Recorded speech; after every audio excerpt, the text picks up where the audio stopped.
Hello everybody, welcome back to my channel. This is Aisha from Bags of Style. I know you're wondering why these items are on the table. So in today's video, I wanted to talk about why we shouldn't buy into the hype.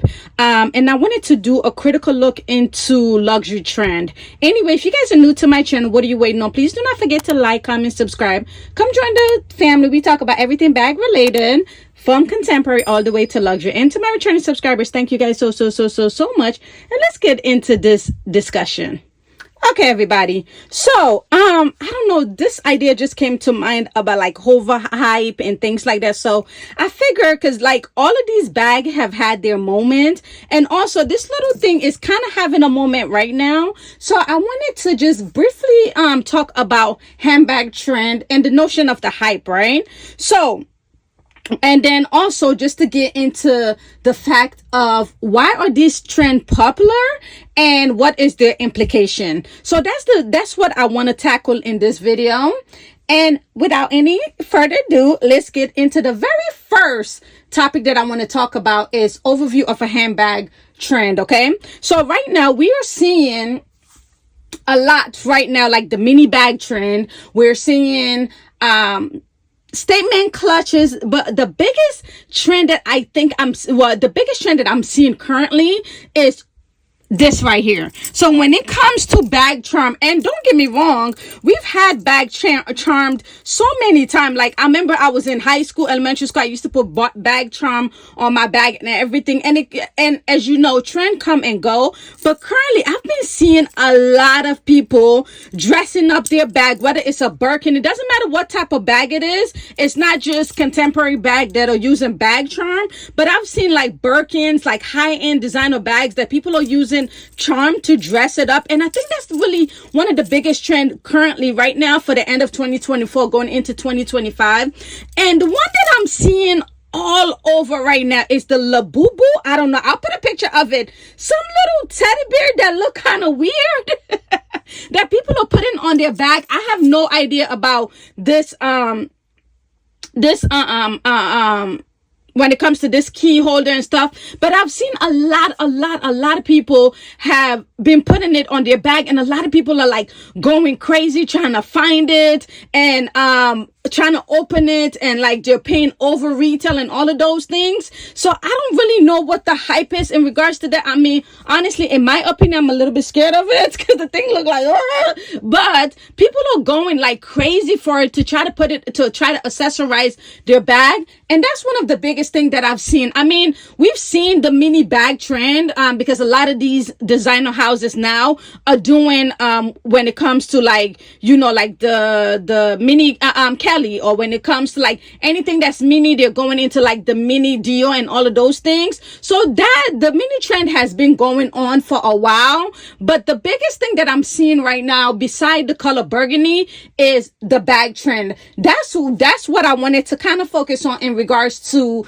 the popular, like how popular handbag trend can be, because currently I'm telling you, the charms are charming. Okay, every social media that I see have some type of a charm on their bag, whether it's small, big, or the weird Labubu thing. Yeah, I'm seeing it all over. And don't get me wrong, I love this trend because I love to accessorize my own bag. I've put this charm, that's why you see I have a whole bunch of different of my charm. This one is just like a little heart that has like little crystal in it, and then you got these one that kind of look like, you know, like it's a Louis Vuitton or whatever. I got these from Amazon, so definitely you can get it from there. But I love to accessorize my bag, so I have no issue with this current bag trend on anything. The second thing that I wanted to talk about is the role of social media and influencer. Cling cling cling. As we know, that's why I said I didn't even know what Labubu was until I keep seeing it on social media. Like I keep seeing it on so many different people's bag, and I'm like, it got me curious. I'm like, what is this? And I think they were saying like some girl from some group, I don't know, like Pink, something like that, some Japanese, I think she's Japanese, I'm not sure, don't come for me, but Lisa from something Pink or something, they saw she had it, and then it went like bazooka and everything, and everybody and the mama now wants it. So that was one of the things that kind of got me curious, because I was like, what is this? Like, I've never seen this thing. I don't know about it. So when I keep seeing it on social media and I see people like have the cup and they try to open the cup and everything, I've seen video of them unboxing it. And I'm like, what is this? So it kind of got me curious to like look into it and see, okay, what this is. So that's why I was like, okay, so because I know I follow some, seller, like some resellers and stuff like that, and I saw one of them opening in from the cup and they try to figure out what it was and things like that. And I've seen Mink for All unbox some other stuff like that has like, I'm not sure if it's still the Labubu thing or whatever, but I've seen her open like different things that had like Hello Kitty. I don't know, but I've seen different videos from like different influencers that are opening like these little teddy bears or like this little, miniature kind of bag charm. So that really got me interested, and I'm like, okay, what is this? And in regards to just following the topic, I wanted to talk about when it comes to, is it quality or is it trendiness, right? So, and I'll also talk about bags as well. In regards to, before we go back into quality or trendiness, let's talk about bag, because I already talked about this. But this one, we know when this bag came out, every influencer had this bag one way or another. So this is the Jacquemus Le Petito Le Credin one. I'm butchering it. I'll put the name on the screen. But when this bag came out, it's so many times over, okay? When I mean it's so many times over, I mean they kept re-releasing it because it kept selling out, okay? Because everybody wanted this bag, because this was the bag of the season. This was the bag. This was the trend. Everybody had it. Every influencers was showing it, dressing it up, dressing it down. It was a big thing. Another case in point is what is this right here when it comes to the Gucci Marmont. At one point, every influencer had the Gucci Marmont. And when the Gucci Marmont was very popular, honestly, I wasn't really into bags, so I really didn't pay attention or care about it. But everybody had the Gucci, whether it was the bag or the belt. That was such a huge, like, social media, like how social media influence work, right? Every social media influencer had the Gucci Marmont, okay? They had the belts or something, or the shoes, or this GG logo. It was everywhere, and this bag was so popular that now the face has died, right? Another bag, and that's why you see I put these here. Another bag also that's like very influential base, right? This is the Brandon Blackwood. This is the metallic trunk. I just unboxed this a couple of videos back, and this bag, every time it came out, it literally sold out. Every single time he released it, it sold out because of the social media influence, right? And he has great marketing too, honestly, in my opinion. But every time he sold it out, every time he released it, he sold it out. Another company also that has kind of like that hype is Tefar. I'll put a picture of their bag up, and I think with them is the marketing strategy, because as soon as they release a bag, it's sold out. But it's everywhere you look, you see somebody has on this Tefar bag, which really, like, social media has amplified it because of how easy it is for people to see these bags. So now let's go into when it comes to quality or trendiness, right? So obviously this is very trendy. We know that, right? And also the bag charm is probably trending right now just because of it's the time for bag charm. It's the time of the overlook bag and all of those. So this is probably trending at the moment. It's probably going to die down. The metallic trunk, I don't know what it is. And another also bag that I wanted to mention quickly is Miu Miu, like the little bustin' looking bag that like all the charms are on it. And I'll put a picture of that bag as well on the screen so you guys can take a look. That bag has been going crazy and almost so many social media influencers that I follow have that bag, right? So that's the power of social media. But in regards to trendiness, and some of them can be a timeless piece, like the Gucci Marmont.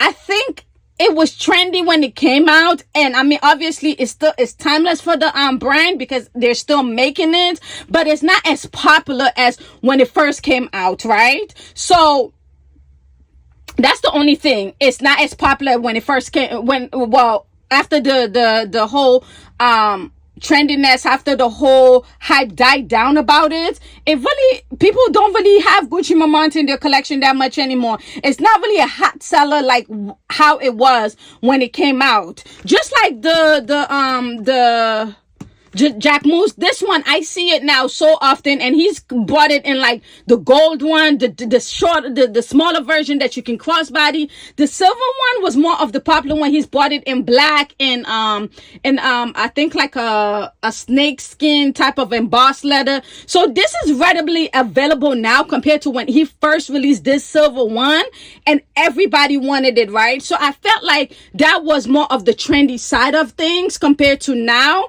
where the hype has died down, so now you can actually buy it. So I don't know if it's going to be a timeless piece for Jack Moose, because Jack Moose, many of his bags are trendy. I really don't know if he has really any classic bag when it comes to his design, but a lot of his bags are trendy, and then when the trend died down, people move forward. So I feel like all three of these are more trendy than them becoming like a timeless piece for the brand, except maybe for the Gucci one, because the brand still make it, so you can still buy a Gucci Mamant in Gucci compared to if they scrap the whole thing. But the new creative director might scrap it and just bring his whole new design, but I haven't seen that happening yet. But they're focusing more on other bags in the house compared to the Mamant line. So that's the only thing when it comes to that. And then when it comes to the other thing I wanted to touch base on real quick is the sustainability, right? Concern is that, are these things sustainable, right? After the trend died down, what do we do? Like, after the trend died down, we know fashion is a trendy kind of thing. Some end up becoming classic to the house, especially if the house stay in focus of what you're designing. So like Hermes, their Birkin has been in the house for so long. Dior, the Lady Dior has been in the house for so long. So some of the items that they might introduce that were trendy actually become a classic of the house. So when it comes to sustainability on that aspect, it makes sense, because you can go to these houses and buy those bags. But for other trends that come and go, how do we look at it when it comes to the sustainability of it, especially environmental impact? Because once the trend die, is it going to be something where it's more of a recycling kind of situation? And how does that impact the environment compared to when it does become a classic of the house, where you can go to that fashion house and buy that bag without you feeling like, oh my God, after a year or after a season or after 2 seasons, this is no longer going to be viable. Nobody's going to be wearing it. And some people buy bags just because they love it and they go against trend, while other people are just trend focused. So another example that I can use right now, Prada literally is copying everybody's bag that you're making. Everything that's hot right now, if you look at Prada's design, I don't think Prada really has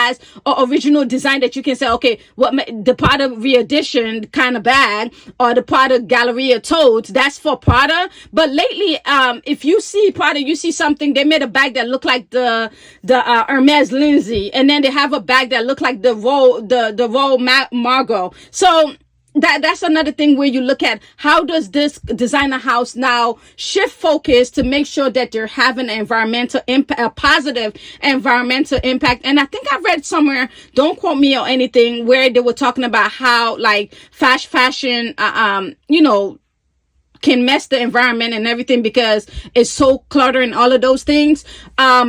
I don't even remember where it was. And I think there's a country that was like, they're putting a ban against it or something like that. I'm not sure if it was France or something like that, but I thought I read somewhere. But so you kind of look at it and say, what kind of responsibility do these brands have once their highly high product is no longer, in circulations or anything like that? What do they do now when they're moving forward, when they're taking away that hype of a certain thing? Do they still continue making it, or do they scrap that altogether? Just like how we see with the Louis Vuitton bum bag, right? The original bum bag, it was at Louis Vuitton for a while. Then you see they discontinue it and bought 2 different design style. But what do they do with that original bum bag? Like, how does that play part in how the company move forward? Is this something, and I've seen in the past couple of years, a lot of brands are issuing their bag, like the Dior saddle bag. It came off, I think, in the early 1995 or something, something in that thing, and they reimagined it, and now you got the newer Dior saddle bag with a little bit of a tweak and everything like that. So how do companies now go into their database and so, okay, this is going to be sustainable for the environment, but we're also going to make sure that if anything else, you know, we still keep the integrity of the product that we're making. So in conclusion, I just wanted to, you know, just kind of talk about that and just say, you know, at the end of the day, trend come and go. I don't care what it is in fashion, in everything, in any area of life. But fashion is more of the area that's more affected when it comes to trend than anything else. So do you buy into trend, or do you like, no, I like classic pieces that I know if I go into the brand, it's going to be there and I'm not going to have to worry about, oh my God, this is no longer in trend. This is this. Me, on the opposite, I buy stuff that I love, instead of following trend, because like I said, trend come and go. So if I'm buying for trend, then honestly speaking, all of my pieces, I'll be literally, you know, trying to get rid of my pieces. And that also plays a part on the consumer part of environmental impact, right? How does that work and things like that? I mean, the pre-love market has definitely helped that, but I would be constantly switching my bag collection over and over and over if I buy based on trend. I buy based on what I love and what catch my attention. So I don't really buy on trend, but I just wanted to kind of, you know, ask, do any of you guys buy based on trend? Or is it more like I buy what I love and I don't care what's the brand? It could be $10. It could be, you know, $10,000. What do you do? Or do you like, you know what, though, some of my purchasing decision when it comes to like luxury handbag, is based on trend, right? Like I see, oh, well, I see, the trend of this year is, what is it, it's burgundy, or the trend of this year is, you know, little accessory things and things like that to put. So I like that trend, so I'm gonna participate in that trend. Or I don't like that trend, so I'm not gonna participate in that trend. How do you guys you know, look at trend and say, okay, this is something I want to participate in, this is something I don't want to participate in because it doesn't speak to me? But anyway, guys, leave it in the comment below. What do you guys think about overhype trend and how it affects the luxury industry? I'll see you in the next video. Have a wonderful rest of your day. Bye.